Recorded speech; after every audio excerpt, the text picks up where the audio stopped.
Heavy Cardboard, Episode 61, Terraforming Mars.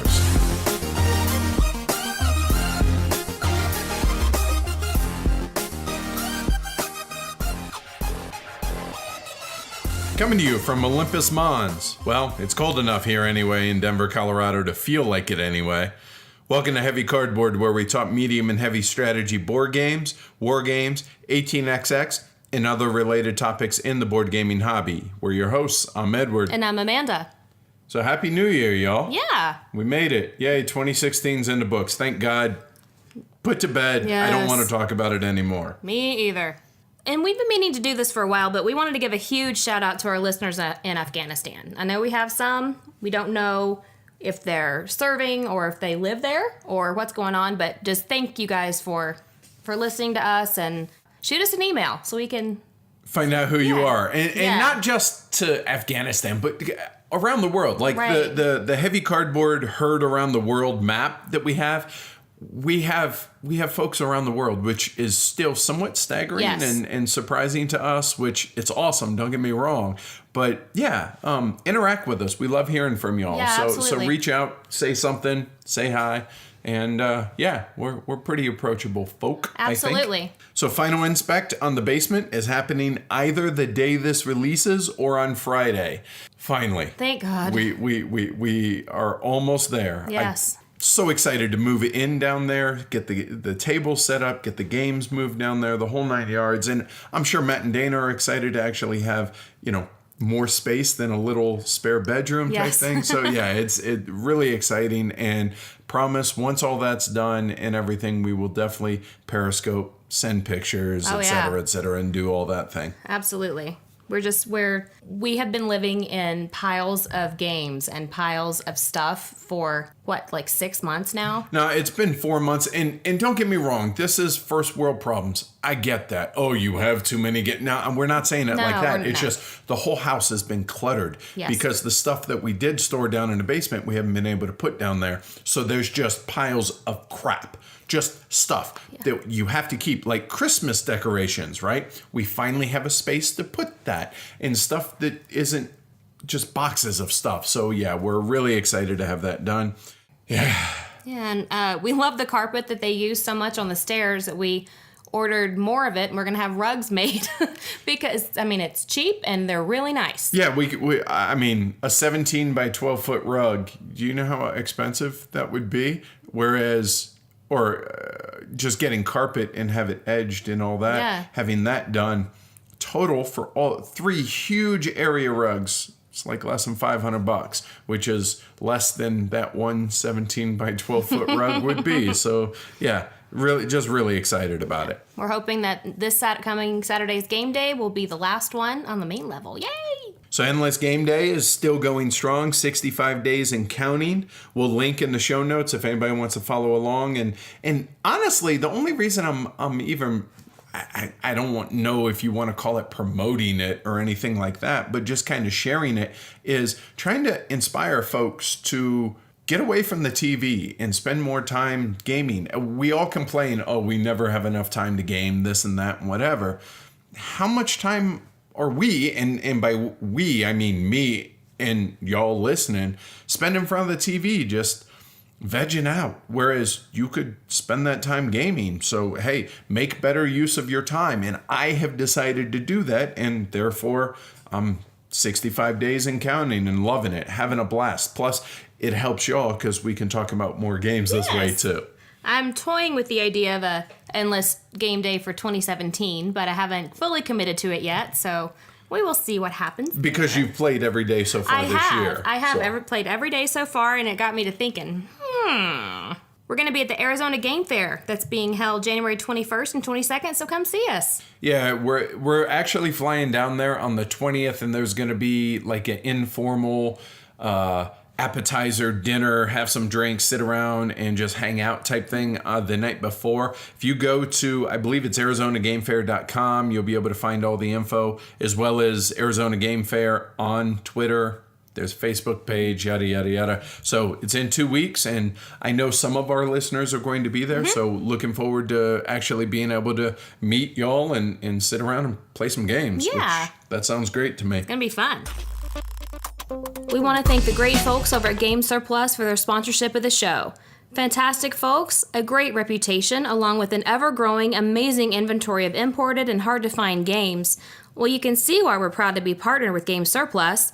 Their tagline is home of great games at great prices, so check them out at gamesurplus.com. And when you do, remember to tell them Heavy Cardboard sent you. To tie into the review of Terraforming Mars, we have for y'all Edward's interview with the head of Stronghold Games, Stephen Buonocore. They've published a plethora of medium and medium-heavy games going back to Panamax, Kanban, Great Western Trail, and now Terraforming Mars, not to mention dozens of other titles. So sit back and enjoy hearing about the publishing side of the hobby.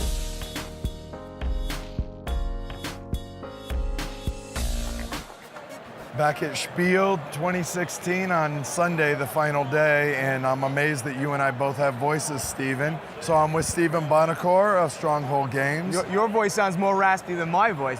Usually on Sunday I'm like this at the Spiel. Really, really bad, but I don't know, I think I took it easy. I didn't party as hard this time because I was so busy all the time and too tired to party. Seriously, I appreciate you taking time because every time I come by the booth, it's jam-packed. You're always in meetings or running to the next meeting or whatever. It's a good problem to have, right? Yeah, thank God I have the great Knights of the Stronghold, my demo team here, working hard. The booth has been packed the whole time. It's Sunday, so this is slightly less than it's been, but great team here, and yeah, doing amazing business, both the B2B stuff for the next season, but just the consumer sales that we've had here, Terraforming Mars, sold out. Great Western Trail sold out. We were able to get some more back in, thankfully. We sold out of Fabled Fruit, and then sold out again when we got more copies. We sold out of the Dragon and Flag and couldn't get more of those. So it's been a really good show. So moral of the story, if you want any of the hotness, do it early. I always tell people, look, I would love to continue to sell to you guys, but yeah, you have to, by definition, at a show, supply is limited. It has to be. The warehouse is not sitting next door. It's somewhere between 6,000 miles, or in the case for some of the stuff that we print locally, it's a one-day drive, so to speak, in a truck, so we can get some on. When we sell out on Thursday or we want to reorder, we can get some more for Saturday, which we did, but not everything.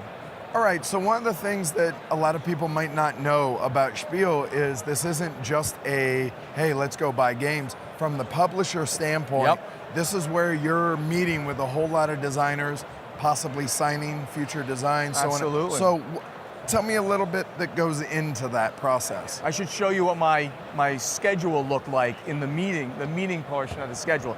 I literally book, and I started pretty late this year too, but I literally have a meeting every half hour, starting with the beginning of the show to the end of the show, every day, including Wednesday.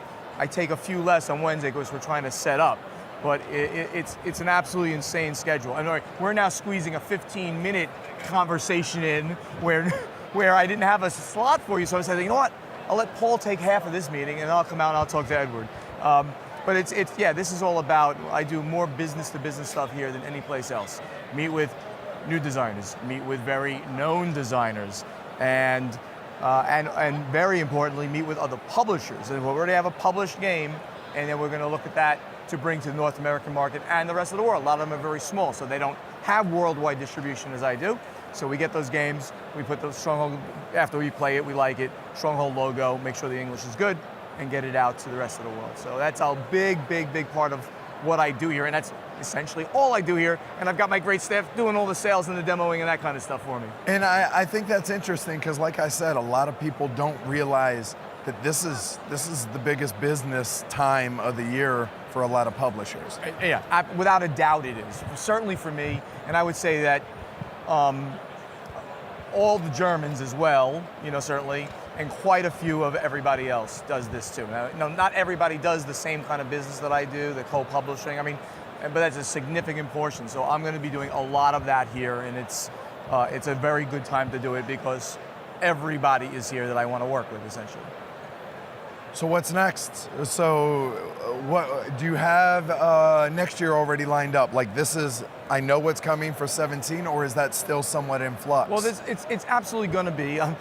There are publishers out there that they've already planned through 2018 or 19. And I look at that like, I don't know what I'm having for lunch yet. I don't know what I'm going to do in 2019. I certainly know, and this is something that has changed in recent years because of my partnerships, right? That are so strong now. Strategic partnership with 2F Spiel right across the hall here, Dr. Green and company, and Eggert Spiel, right? We do all of both of their games. So I know a little bit about the games. I know a lot of it, I guess, about both of the games that I'll be doing with both of those companies. So there's some games right there.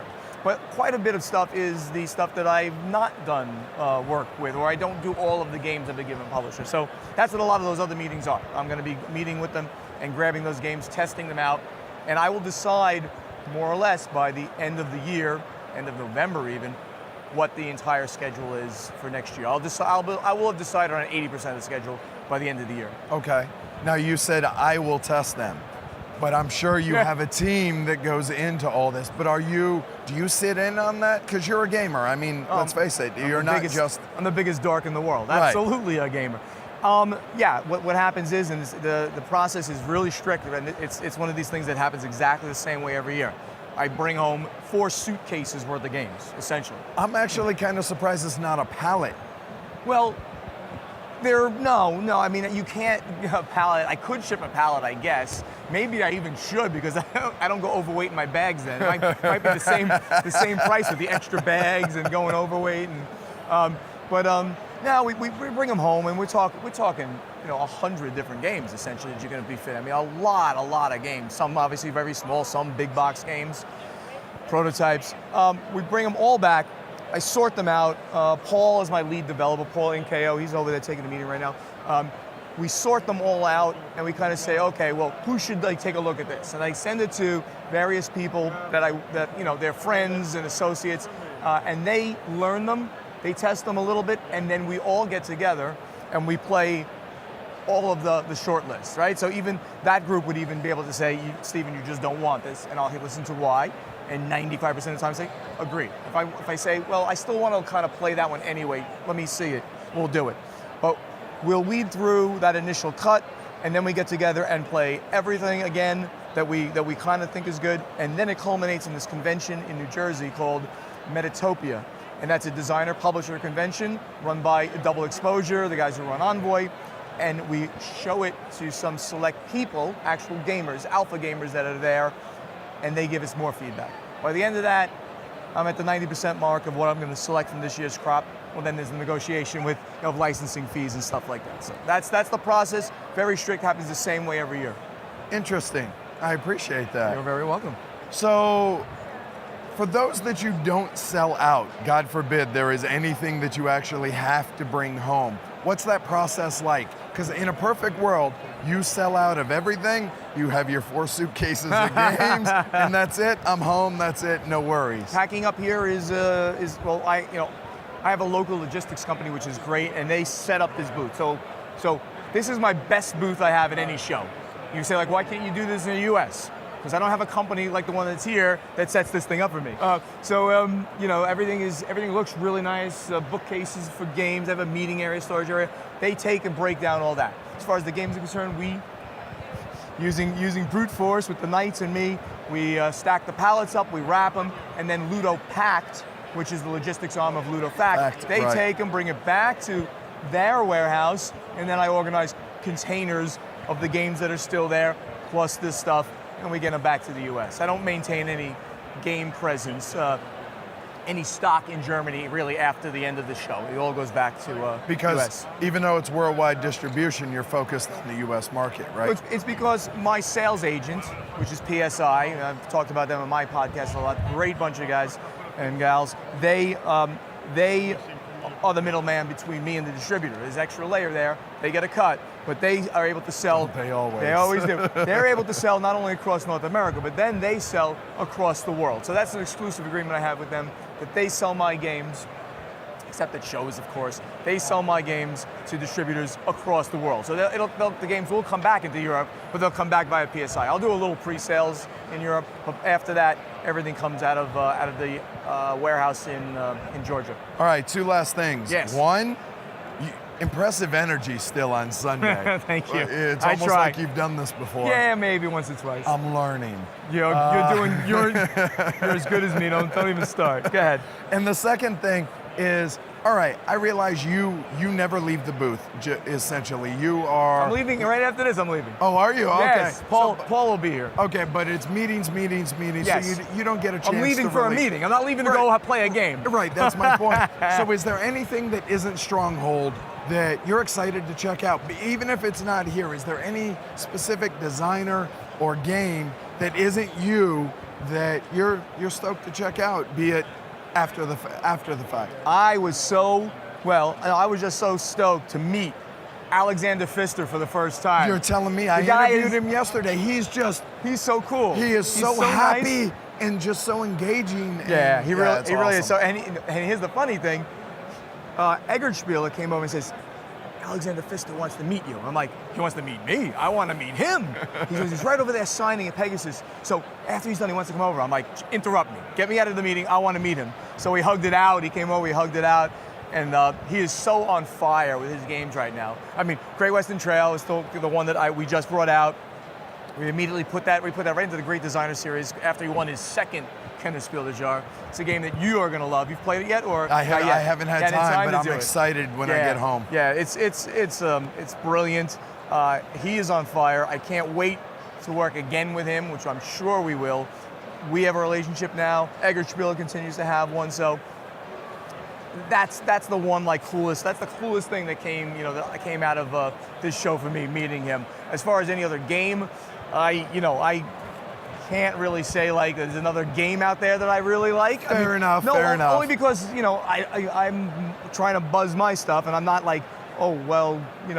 Oceanus, the yellow game's got great buzz. I've seen it. It looks great. Oceanus, is that it? Oceania? Oceanus, I think so. Yeah. So I'll mention them because I saw it and it looks really good. And I love Stefan. He's a good friend of mine. Fair enough. All right, look, I know you got to run. I appreciate you taking the time. No problem, man. And I'm sure I'll see you at BGG-Con. I can't wait. All right. Take care, a lot, buddy. Stephen. All right. Thanks to Stephen for taking the time out of a jam-packed Spiel to chat. I hope that our listeners enjoy hearing about the behind-the-scenes stuff as much as I do. There definitely is one thing that Stephen and I have in common, and that he is constantly working to build his company, build his brand, much like how I am with the show. The mantra to always be hustling kind of fits in that respect, so I can appreciate why he's so busy at Spiel. This episode is brought to you by BoardGameTables.com. If you're in the market for a beautiful, hand-built, custom board game table that is sure to become the centerpiece of your game room, go check them out over at BoardGameTables.com and mention Heavy Cardboard when you do. All right, let's start digging into Terraforming Mars. All right, Terraforming Mars, published in 2016, designed by Jacob Frixelius. Artist is his brother, Isaac Frixelius, published by the aforementioned Stronghold Games. It plays 1 to 5 players, and it claims it plays in 90 to 120 minutes. As far as the availability and cost, thankfully, it's now unavailable. So we can review it. Am I right here? Seriously, though, it's getting reprinted soon, and according to Stephen over at Stronghold Games, this is the biggest printing in the history of the company, so it's fixing to be widely available within the next handful of weeks. All right, so let's tell everybody about the game. What's going on in it? The year is 2447, and the world government has decided that we must colonize Mars. In order to do so, you and the corporation that you represent must travel to Mars and attempt to terraform it. You do this by building cities, planting trees, lots of trees. Yes. Creating oceans, and by doing projects such as shooting an asteroid onto the planet to drum up resources, or even sending microbes down to attempt to grow, with the end result of making Mars hospitable to human life. The game's played over a various number of rounds or generations until the 3 endgame conditions are all met. Oxygen levels raised to a level that'll support life, which is 14%. 9 oceans are formed, and the temperature of Mars is to an acceptable level of 8 degrees Celsius. I wish it was that warm here. Once those 3 conditions are met, That generation's complete, final scoring takes place. Those conditions are met by players playing cards from their hands, taking basic actions called standard projects, or by taking special actions that some of the cards allow for the players who played them. The game begins by dealing a possible starting hand of 10 cards to each player, as well as selecting the corporation that you wish to represent from a couple of different randomly drawn corporation cards. Each company will give each player an asymmetric start, as well as an advantage that is present throughout the game. Maybe some cards are cheaper to play, possibly mining resources are worth more to only you. You get the picture. As I said, a possible starting hand of 10 cards. Players must pay to keep any card that they acquire at the beginning of the game and in every subsequent generation. After this, a normal round begins, going around and around the table, with each player taking 1 or 2 actions per turn until every player passes. At that point, production happens, generation ends. At the beginning of the next generation and each subsequent one, 4 cards are dealt to each player. The base game rules have players select which cards to keep from the 4 that they're dealt. The official variant, which is what we play with and what we're going to be speaking about in the review, is the draft from the 4 cards that each player is dealt. Each player selects one of the cards to hold, pass around, normal drafting style, be it left or right, depending on even or odd generations, and then choosing which of those to actually purchase. As I said, after all 3 terraforming conditions are met, the game ends. Scores are tallied, and the player with the most points wins. All right, as far as plays and player counts that we've experienced, I have 8 games under my belt, and that encompasses everything from 2 to 5 players. How about you? I have 7, but all player counts except solo as well. Okay, cool. And now, as far as scalability, you want to speak to that? I think I felt it scaled very well from 2 all the way up to the maximum player count.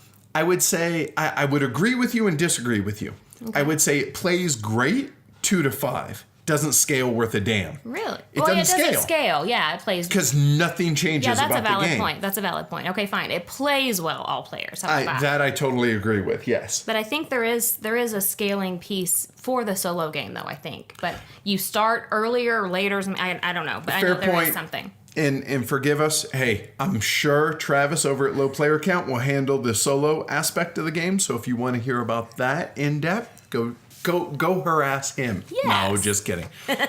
Seriously, if you do want to hear about the solo game, I'm sure Travis over at Low Player Count will touch on this at some point if he hasn't already. Yeah.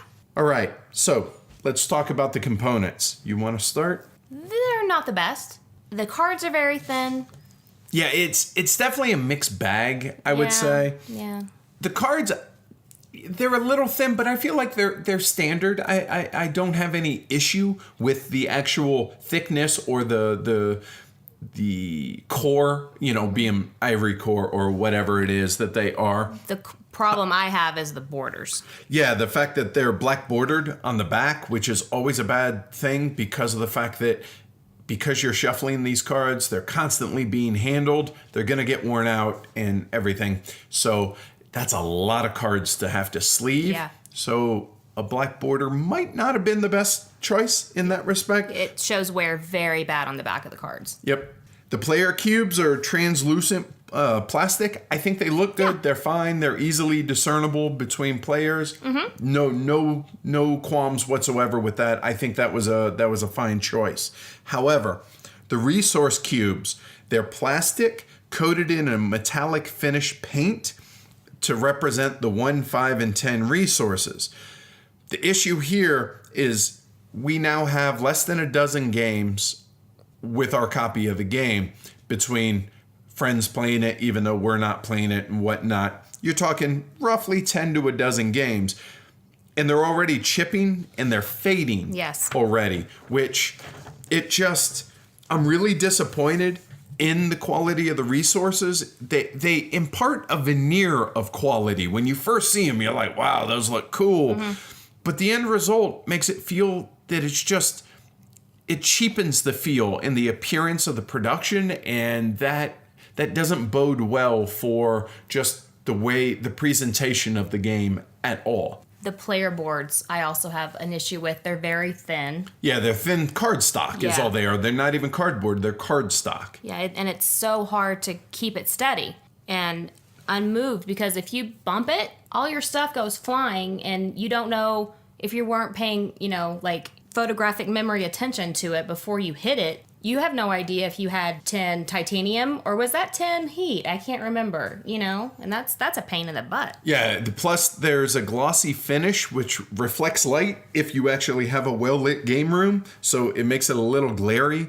The fact that it's cardstock, again, this is the second thing that cheapens the feel of the game. Yeah. And it feels like the publisher cut corners in a way to save money, even though this is a standard cost. I want to say it's about $65, $70 MSRP game, that I think better choices could have been made in this respect. It could have been a thick cardboard punch board. Mm-hmm. That would have, because the corners of the player boards are all going to get dinged really easily if you bump it, not to mention the actual fact that the resources and the markers that you put on them are just on top of this glossy finish, which makes them move even easier and slide around. Just too easy to disrupt as well. So not really a big fan of that. Now, obviously, I would have preferred player boards that are similar to those that are in Scythe. They're double player boards with a cutout space for each marker, so it actually sets recessed in the player board. To me, my initial thought was, why didn't they go this route? Yeah. However, I now know why these aren't the industry standard. I actually reached out to Jamie Stegmeyer and I asked him about the boards in Scythe and to find out, hey, why isn't this the industry standard? And here's what he said. He said, quote, "From what I've seen, dual layered player mats cost about 3 to 4 times more than regular player mats. Part of it is the additional materials cost. You're printing 2 full player mats instead of just one, because you got the full one underneath and the one above it. The other part is labor, which is twofold. First, someone has to punch the top layer, removing all of the chits. Second, someone has to glue the top to the bottom layer. Those might seem quick things to do, but compared to just running a sheet of paper through a printer and applying it to a piece of cardboard, it adds significant labor costs. Also, from the graphic design perspective, it's kind of a nightmare as the graphic designer needs to create 3 different layers for each mat. So I thought it was important to research this prior to belaboring the point, and I'm glad I did, as to be honest with you, I would have been completely wrong on the added cost, and I don't want to speak unintelligently to something that I didn't know about. So while the cardstock is, in my opinion, an unacceptable choice for the player boards, I also understand why it wasn't one of those dual layered player mats. But still, give us something a bit more substantial that isn't going to be easily dinged, or bent. The insert, essentially worthless. Just toss it and put everything in plastic bags. Yep. Outside of the above, I think the rest of the components are really, really solid. Yeah. The cardboard tiles and the actual board, they're chunky and solid, and I think really well done in that respect. Those don't feel like they had corners cut. Totally agree. The player aid, it's broken up onto 4 different playing cards, the same size as the huge stack of cards that are in the game. And the game comes with 2 sets, which is fine for a 4-player game or less. Ideally, there would have been 3 sets, though, because the 5th player on a normal, typical game table or dining room table or wherever you're going to be playing it on, normally in a 5-player game, you're going to have 2 on one side, 2 on the other side. So you can share one of those sets. So you have 2 sets. However, that 5th player usually is going to sit on the end of the table. Well, they don't get a player aid. Sorry for you. Yeah. So I feel like a 3rd set would have been a smart, a little bit of foresight gone into that to be able to include that in the game. Kind of nitpicking a little there, but I figure I would at least bring it up. That said, it does do, the player aid itself does do a great job of laying out the things that people are going to need to know during the game. So well done on the player aid. And how big is the box? It's about the size of like Rococo, right? Yeah, it's Rococo, Panamax size. It's 11.8 inches square with just under 3 inches thick. So for you folks On the metric system, 30 centimeters square by 7 centimeters thick. So, and it has plenty of room in the box. It doesn't feel like you're packing a whole bunch of air. It feels like an appropriate size for the actual game itself. Once everything is bagged and sorted and everything, you can close the box easily. That's not a problem at all. All right, graphic design. I think they did a really, really good job with this. I do too. It's very clear. It's very easy to understand. Excellent job of using the Brown production backgrounds to differentiate between the resources and the resource generation. I think they did a perfect job on that. I could not... Hey, what is that? Is that resource? No, see the brown background. Yeah. Oh, yeah, it's production because the player boards also show that same thing. So really well done on that. Everything else on the player boards and the main game board, very clear. All the actions on the cards, which is, let's face it, the vast majority of this game, they're clear both in the graphic design itself, but also it's written out. So really, it's pretty clear. There's just not a whole lot of ambiguity there. Obviously, there are going to be some edge cases as far as rules and how does this interact with this and that stuff. But that's not graphic design. As far as the graphic design, I think they did a really top-notch job on this. I would agree. The only piece that I am not the biggest fan of is the art on the cards because it goes everywhere from stock photos to art to private photos from the Frixilius family. I mean, I feel like stick with one thing. You know, don't mix a whole bunch of stuff. Don't mix a whole bunch of mediums together. Either do all stock photos or do all art, but I don't feel like it should have been all mixed together like that. Completely agree. Inconsistent at best is the way I have it written down on my notes. Like you said, it's a mix of stuff, and there's a lack of continuity in the artwork as a whole, and when you see it, it just feels a bit jarring and just inconsistent is a really good way to put it. Just not a fan of it. Some of the artwork in there I really am a big fan of, but overall the whole production quality as far as the artwork itself though as a whole, mixed at best. Yeah, it goes from really cool artwork to like clip art. Yeah, not really a big fan of that. Nope. Now as far as the rulebook clarity, there are 229 rules questions on BGG, and I gotta say, I don't get it. Why? The rulebook does a really good job of laying things out and giving really good groundwork for the cards to go off of because all the cards, they follow a certain set of rules and they're laid out well. And like I said earlier, their edge cases are going to happen when some of the rules are pushed off onto cards like this. But overall, I think it was a fine rulebook. I really don't think the 229 questions that are on BGG, it's just, it's people being lazy and not actually reading the rule book and referencing it. The majority of the stuff, the overwhelming majority of the stuff is in the rule book. So it's just, don't be lazy. Come on. And I'm not saying this from a production or from the publisher standpoint. I'm saying from the gamers themselves. Take the time to do your own research instead of cluttering up the rules questions for actual things that aren't answered in the rulebook, please. So set up, tear down, learning and stuff, how does that go? I think it's pretty straightforward as far as the setup. Give each player a player board and their player cubes, divide the money into 3 dishes or piles, or do it in 6 so each side of the board can make their own change and all that stuff. Shuffle the cards, lay out the tiles, separately shuffle and deal out the corporations, and basically you're ready to rock and roll. It's pretty straightforward. Tear down, baggies are going to be your friend here.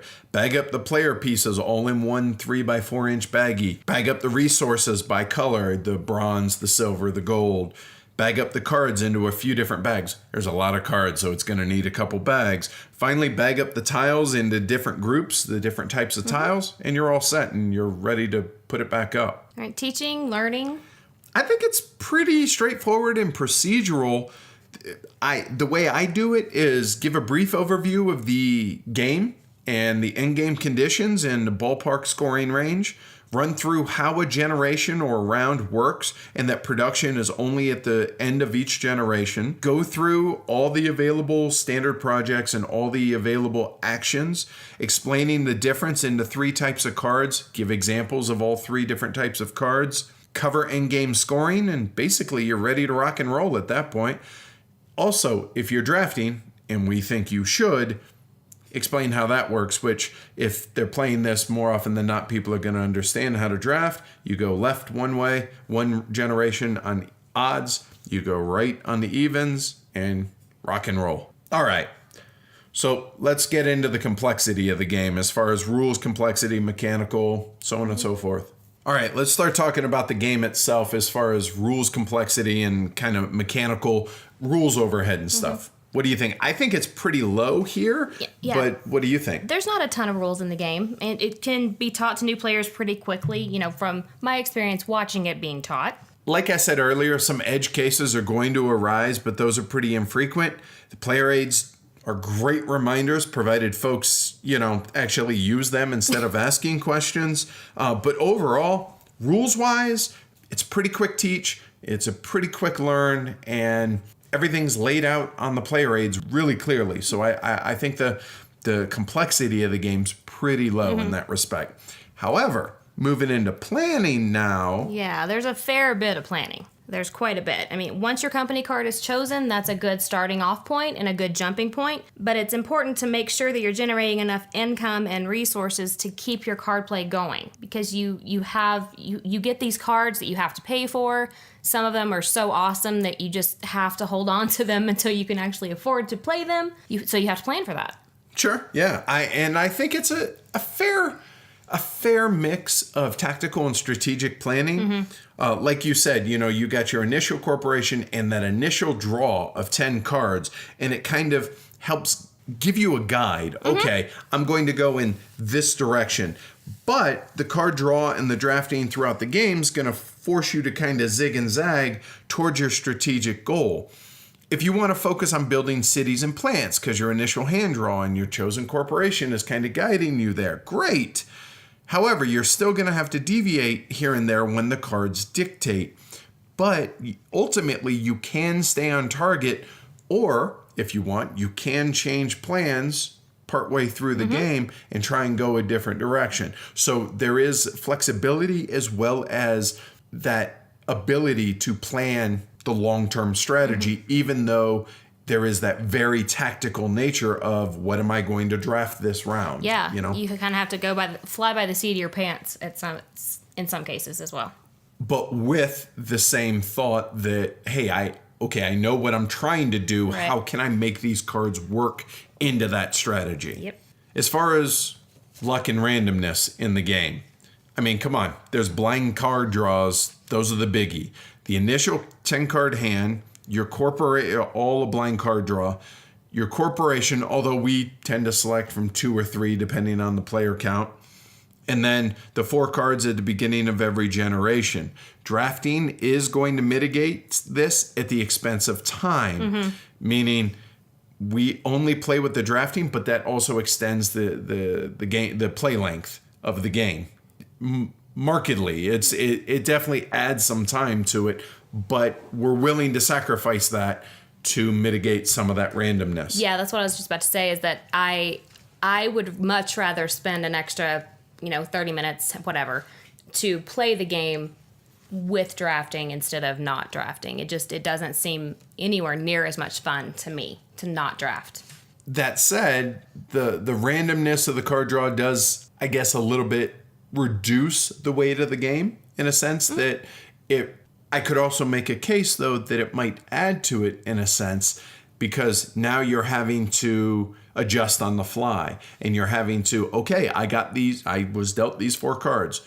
How do I make lemonade out of lemons? So I could make a case for it, but ultimately, because the cards are arguably some better than others here and there, the random card draw, hey, you may end up ultimately, if you have an amazing card draw consistently and I have a poor one, you're probably going to beat me. So in that respect, the drafting removes some of that, which adds to the weight of the game in a good way, I think. Absolutely, because you can also hate draft, which can be a very big deal. Absolutely, it can be. You take that card that you have absolutely zero interest in and zero chance that you're going to ever use it, but you don't want Brian to have it or you don't want Edward to have it. So you take that one to make sure that they don't get it. Exactly. So as far as getting it, what you think? 1 or 2 turns. I would say it's not a big rules overhead game. Right. And like you said, a couple generations out of the, 8 to 15 generations that you're going to play over the course of a game. It's a quick game to pick up and understand. However, there is lots of room to explore and to work on different strategies and to get good at them. So it's going to take some time as far as to get really good at the game, but that's standard, right? Yeah. So let's circle back now. So what would you say the game, how would you categorize it as far as weight? I would say medium because of it not being very rules heavy and rules complex and all of the card play. Yeah, I'm leaning towards medium, a solid medium, maybe a hair on the medium heavy side, but squarely medium. Yeah, I think the medium path is because of the randomness of the card play, but it's like a little tick towards heavy would be because of all of the possible lemonade you have to make out of lemons and all the planning that you have to go into your entire whole plan for the whole game. Yep, I'd put it on par with something like Great Western Trail, Solarius Mission, Mombasa, that type stuff. Definitely lighter than PAX Renaissance, but heavier than, say, like a Castles of Burgundy. So what are the positives in this game? What are the things you dig about, or we dig about the game? I personally love the card play. The different combinations and figuring out how to best plan out your turn after you're done drafting and paying for your cards is really, really fantastic. I like to get those combinations of cards where you pay less for an earth tag and you also pay less if it's with titanium. So being able to, play like a 30 credit card for 15 is so much fun, and be able to make other players jealous around the table. Oh yeah. I dig that the game's a slow build up in the advanced game, which is what everything we're talking about pertains to. It allows players to tailor their resource engine building to what they want. It lets you set the groundwork. So yes, it is a slow burn to begin with, and then it ramps up as you get going. But it allows for that asymmetry that I want, but it also gives you a true feeling of building upon what you've built already, which in any engine builder you have to make it feel to bring you into the game, which is what I want in any of these games that we play. Right. You want to feel like you built what you're doing. You built your system. You built your resource engine. It wasn't given to you. Right.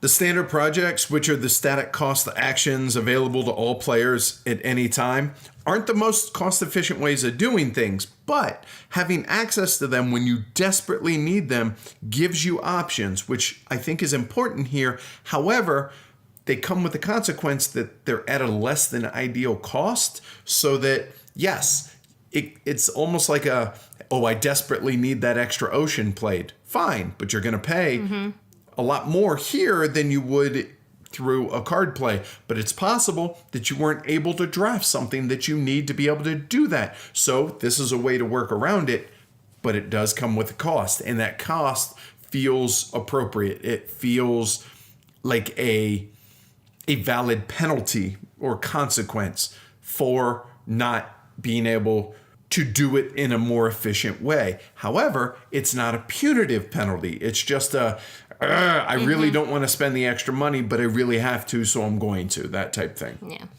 And, again, the decisions on what card to take during the drafting, whether you want to hate draft, it's just that you have to weigh whether or not it's more important for you to get the card that you want the most, or take that card that would either help your opponents way more, or they could use against you. And I'm not too proud to say that I've hate drafted more than once. Oh, yeah, of course. Plus, the drafting adds a second layer of decisions on top of just, I'll draft this card. It's now, okay, I'll draft this card, but am I drafting it to keep it? Am I drafting it to keep it from someone else, i.e. hate drafting?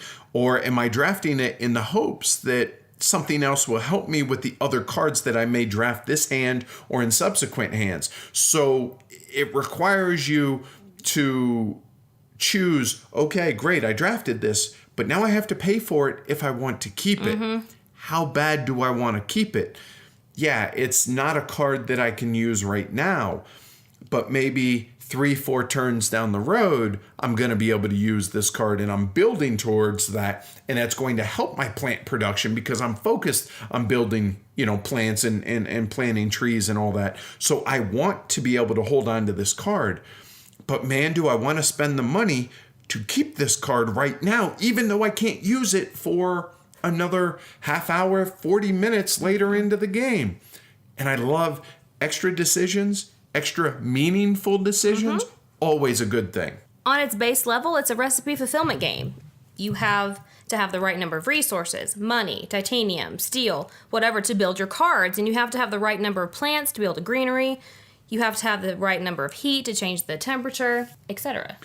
I guess I hadn't thought about that. The fact that, yeah, you can make a case that you're basically recipe fulfilling some things.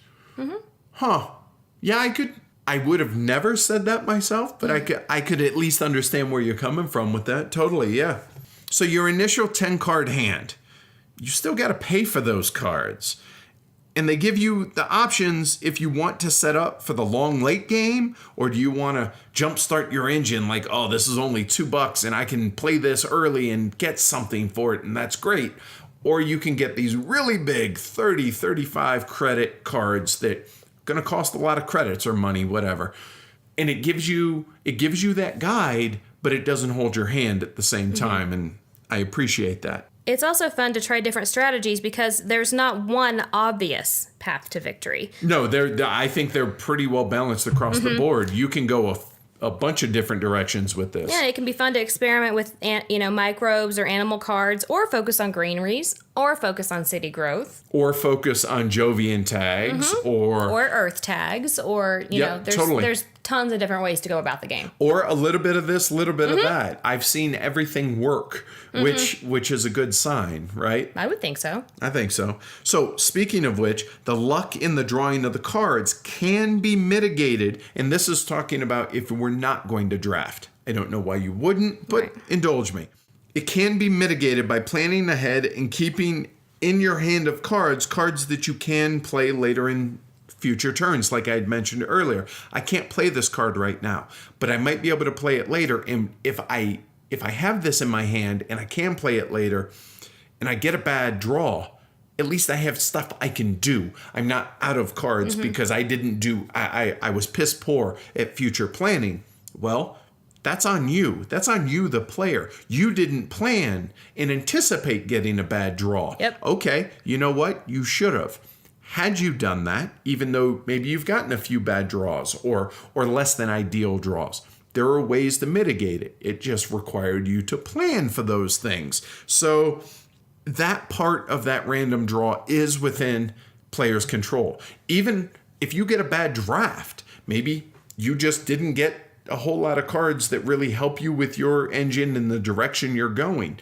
You can still do things as long as you have planned that forward, so to speak. I mean, sure, there's some planning involved and with the game, but it's not such an insane amount that you're just brain dead after the game. It's just fun. Yeah, I get that. I'm not exhausted when I'm done playing this game, which, again, sometimes I want to be, sometimes I don't. Yeah. So on days I don't, this would be a good game to pull out in that because respect. It's got good decisions and good meaty things that you have to plan and all that kind of stuff, but you're not just I want to go to bed after. Totally agree. And on that note, it is fun in a sense that you were building an engine from scratch because in the advanced game, all of your resources, minus whatever your starting corporation, whatever corporation you represent, starts at, everything starts at 0. So you literally ain't producing jack outside of whatever your Terraform rating is. You'll get that amount of cash, that amount of credits, income, whatever dollars. So with that said, it's a complete and total blank slate. You build this corporation however you want to build it. If you want to go heavy into heat and plants, hey, knock yourself out. Awesome. If you want to just, to hell with the environment and go heavy into mining and machinery and just not worry about. Let other people do the terraforming. I mean, you can do that. Or if you want to do a little bit of this and a little bit of that, you can do it. And it's completely within your own control, within the draft, within the draw, and all of that. And the fact that you get to actually see, what is it I'm building? You can have, in a 4-player game, or 5 for argument's sake, you could have 5 different, completely just totally different corporations and the directions that those have been built. And I mean, don't we all love asymmetry in that respect? We all don't want to do the same thing. And this game gives you that freedom to be able to do your own thing. Yeah, you get that because you're starting from the ground up. Right. If you were assigned things at the beginning, you wouldn't have that same ownership and that same, yay, my company did great type of thing, you know? Yeah. And even if you're playing poorly, you can still get some solace, maybe, if that's your thing, in, hey, I built a cool company. Yeah.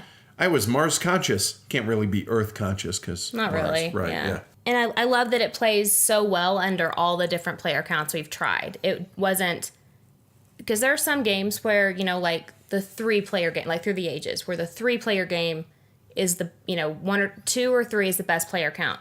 With this one, I feel like 2 to 5 was all. Maybe the 5-player may have gone a little long, but I feel like it was not insufferable.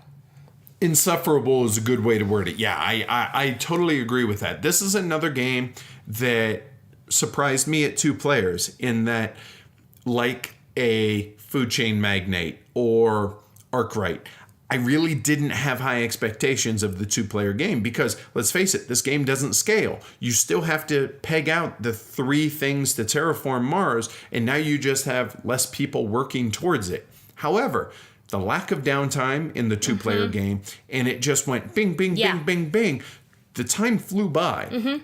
I want to say our first play of it at 2 players took 2 hours, 15 minutes or so, and we were completely engrossed, and we thoroughly both enjoyed the game, and it felt just like it did at the other player counts, but with less downtime. Yeah. So the fact that it did play so well across the entire player count is fairly rare and welcome. I totally agree.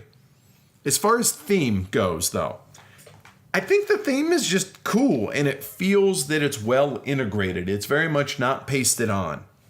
This is one of the rare games in which I actually read the flavor text on the cards. Plus, the concept of actually terraforming Mars, it's kind of cool, kind of exciting. So on that note, I reached out to Jacob Frixelius, who's the designer, and asked him about his background and how he came about making the game, and here's what he told me. Quote, I have a PhD in organic chemistry and a college teacher's degree for chemistry, biology, and general natural science. My PhD research was about artificial photosynthesis, so it's no wonder there's a card for that in the game referencing my own professor in the flavor text. I've also studied some astronomy, and I have a general interest in all natural sciences, including geology. With this background, most of the scientific connections in the game came quite naturally, but I've still made some research primarily by rereading the Red Mars trilogy by Kim Stanley Robinson, but also picking up ideas from diverse sources, including the internet, sci-fi writers such as Robert Heinlein and Arthur C. Clarke. A few ideas are my own as well. That being said, it's still very much a hobby project, Mars being a lifelong fascination for me. I think that's just cool. Yeah. So when we turned on Sweater Mike, when he first played this game, he's a big Kim Stanley Robinson fan, and he saw the references back towards those books from this game, and he was almost like giddy with it. It just You're so excited. How much he really felt, wow, this really does represent what it is that we would, in theory, have to do to be able to terraform on Mars. So I know that theme is very much a secondary thing for us.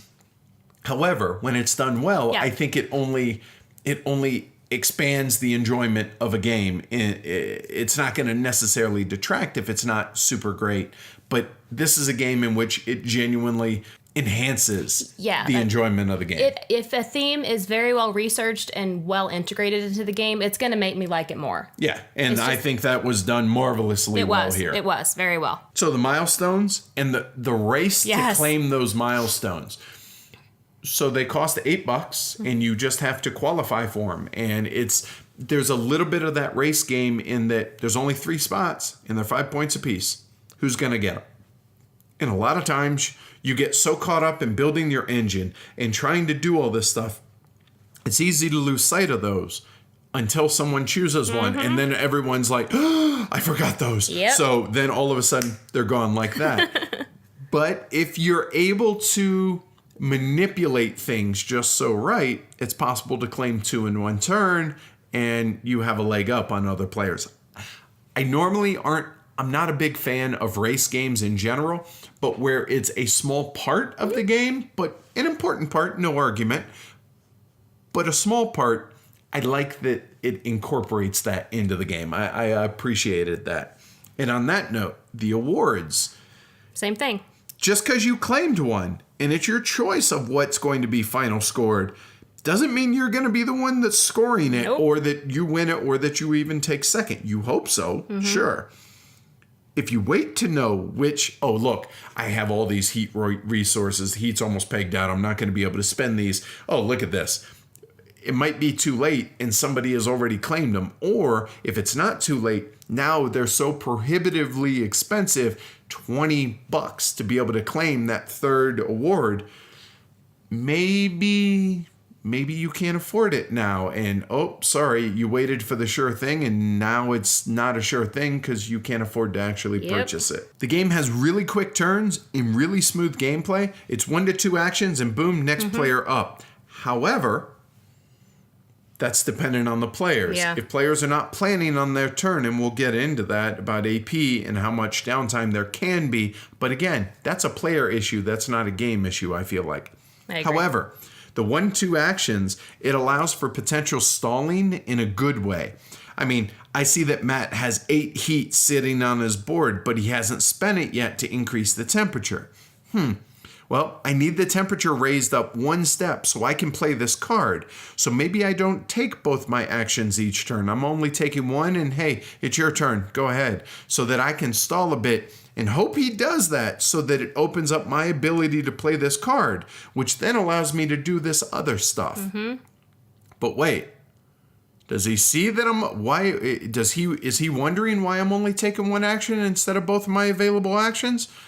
Is he gonna do the same thing and only take 1 action and be like, he's stalling, why is he stalling? Is he stalling for me? If he's stalling for me, maybe I stall back. I don't know he doesn't know what I'm trying to do, but maybe he starts stalling so that he knows that his stalling of my stalling stalls out my plans. And I kind of dig that whole metagaming that can go into that, just because of the fact that you have the option to take 1 or 2 actions around and around and around the table it goes. Little things like that. Yeah, it makes it fun, especially near end game. Yes. The asymmetric corporations really can help kind of give you a path to get you started, because while it's not some huge sandboxy thing, it can help narrow your focus, which some players are really going to appreciate. The fact that it's not this, okay, what do I want to do? That gives you a guide, but also it doesn't railroad you onto that path. No. It allows you the flexibility. Like one time I got this great mining corporation. I ended up going into plants. And you never used it, So it is possible to switch those gears like that. But then there's also the time when you get the company that gives you like 60 credits and also allows you to pay 3 less per titanium.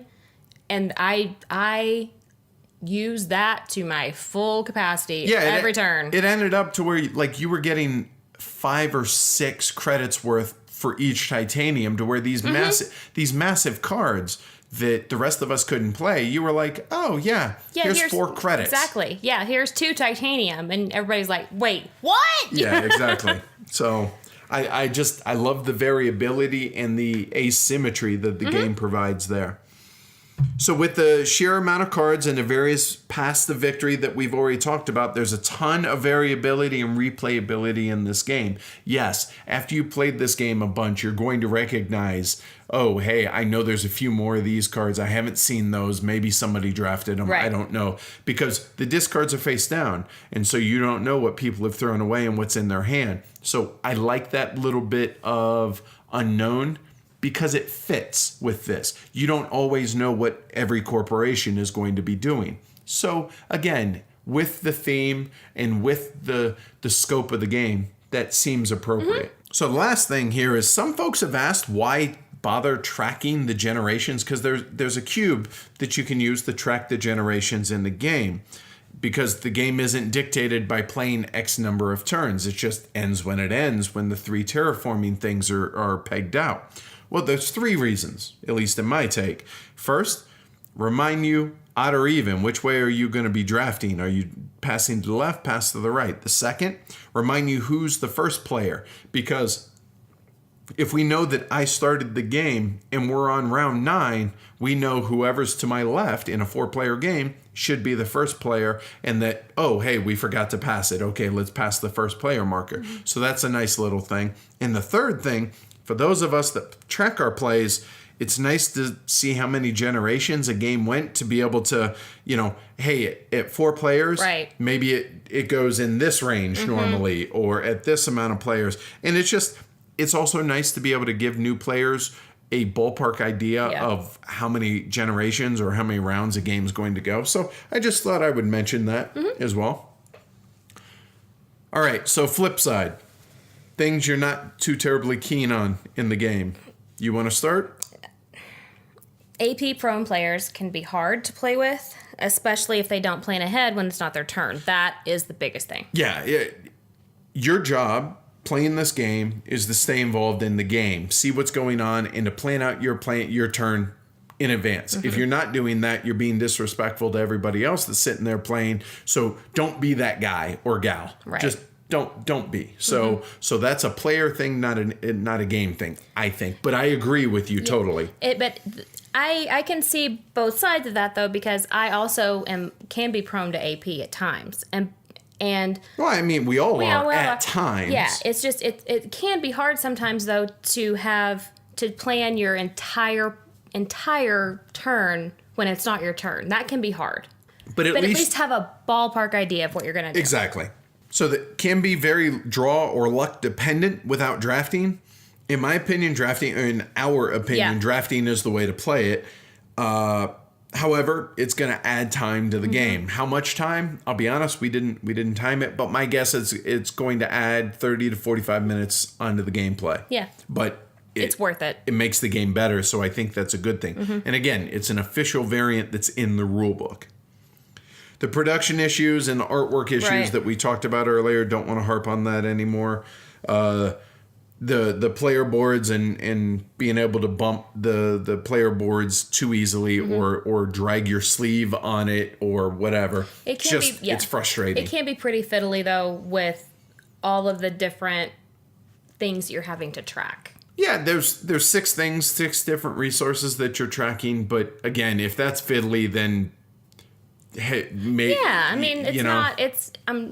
it's not like it's a game changer. Sure. It's just annoying. Not a ton of player interaction outside of the take that actions and the placement of tiles on the board. There's just not a lot. But again, it's not bugging me in this game, but I figure I would mention it. Right. I mean, any game that has this amount of randomness is challenging, mitigated or not. I mean, if the cards that you need don't come up, there isn't an amount of mitigation that's going to magically make the card that you need pop in your hand. Sure.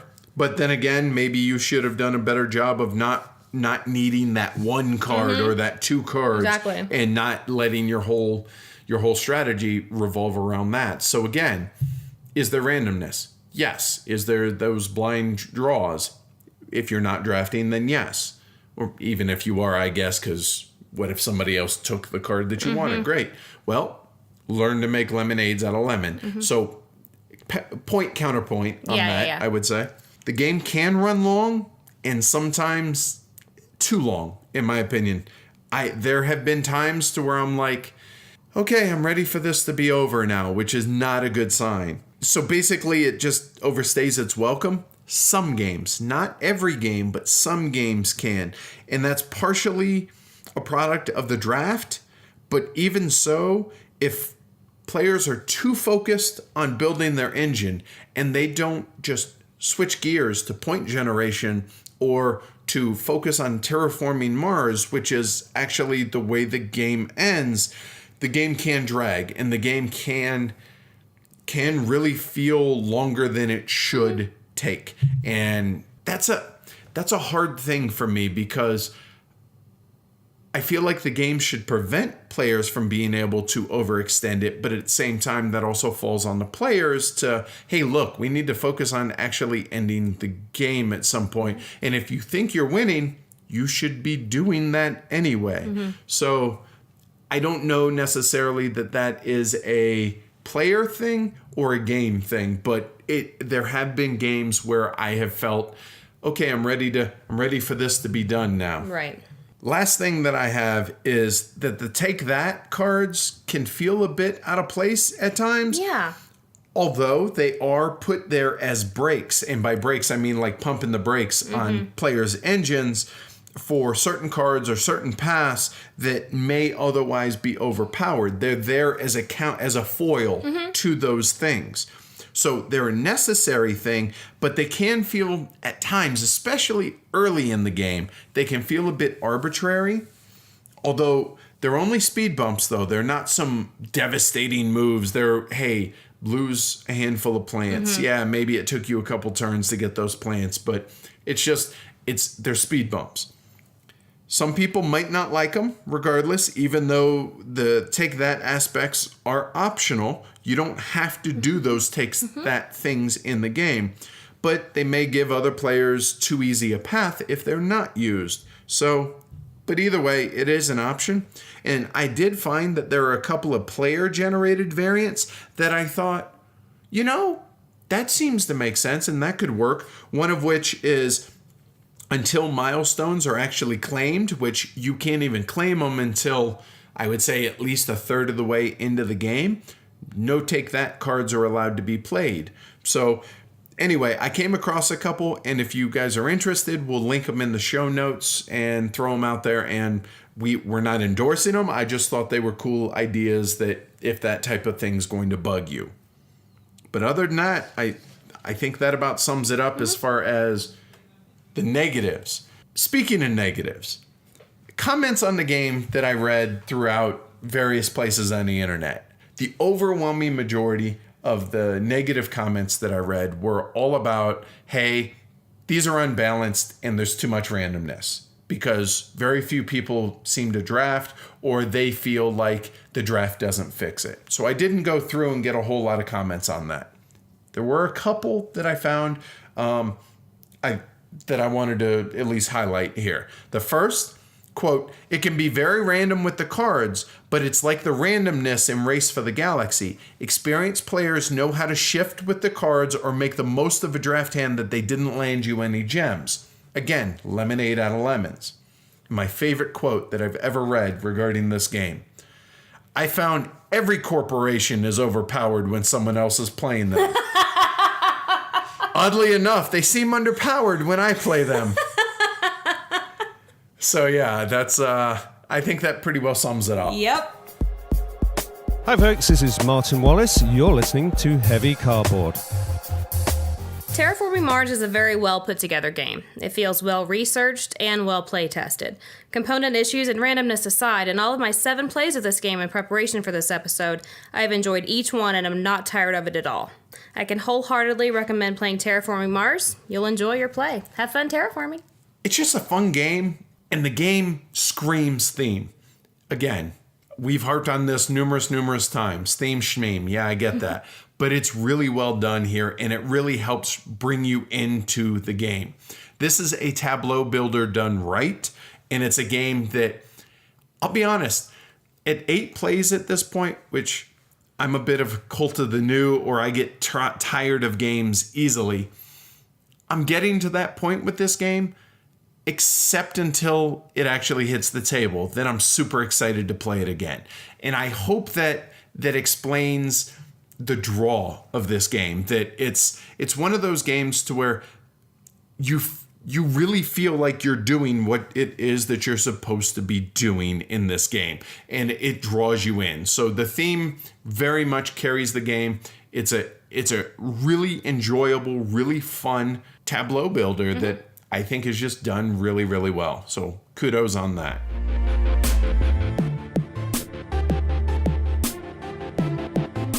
All right, Amanda, why don't you tell folks how we go about rating games? All right, we rate on a 1 to 6 scale. 1 being, it's not me, it's you. We have no interest in ever playing this game again. Don't give it away, do not send it to Goodwill, you light that thing on fire.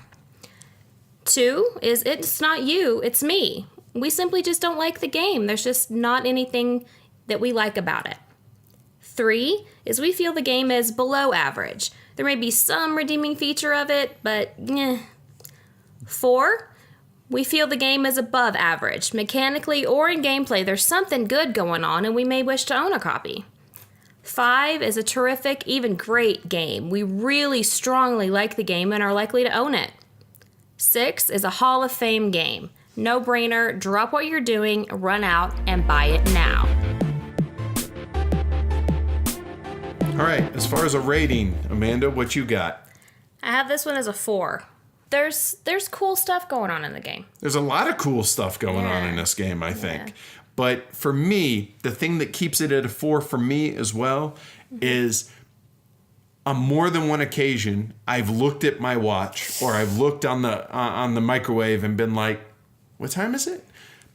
Which, as much as I enjoy the theme and as much as I enjoy everything else, it just overstays just a hair by about 15, 20 minutes. Now, if we take out the drafting, it doesn't overstay, Right. but now it induces too much randomness. So it's kind of a conundrum right there. So yeah, I also have it as a very solid 4 and a game that I'm really happy is in our collection. And that's Terraforming Mars. So Edward, why don't you tell everybody how to contact us? All right, our website, heavycardboard.com. Email, contact@heavycardboard.com. We love hearing from y'all. We love getting emails, and we try to answer all of them. Twitter, @heavycardboard. Facebook, heavycardboard. YouTube, heavycardboard vids. Instagram's heavycardboard. Our Patreon, please support us. Patreon.com/heavycardboard. BGG Guild number 2044. And we also have a phone number for you all to call and leave us voicemails. The phone number is 720-675-8975 is the number. So call us, leave your thoughts or questions, and we might mention it on the show. Big thanks to Stephen and Paul Incal over at Stronghold Games for the review copy of the game. We appreciate it, fellas. All right, remember to subscribe to the show. Yeah, spread the word to others if you're enjoying it. And, if you've been enjoying the show, considering throwing a buck or two to our Patreon. Yeah, seriously, we would really appreciate it. It's going to help us expand the show throughout the year. So if you loved our Spiel coverage, consider supporting us on Patreon. That's going to help us be able to continue to do stuff like that. So it's very much appreciated. Plus, you get little extra perks here and there as far as supporting us on Patreon. So thanks a lot for those that do, and consider doing it. Thanks, y'all. So we'll catch y'all next week with the next episode. Yeah. Keep on playing games, guys. All right, stay warm out there. Bye. Bye.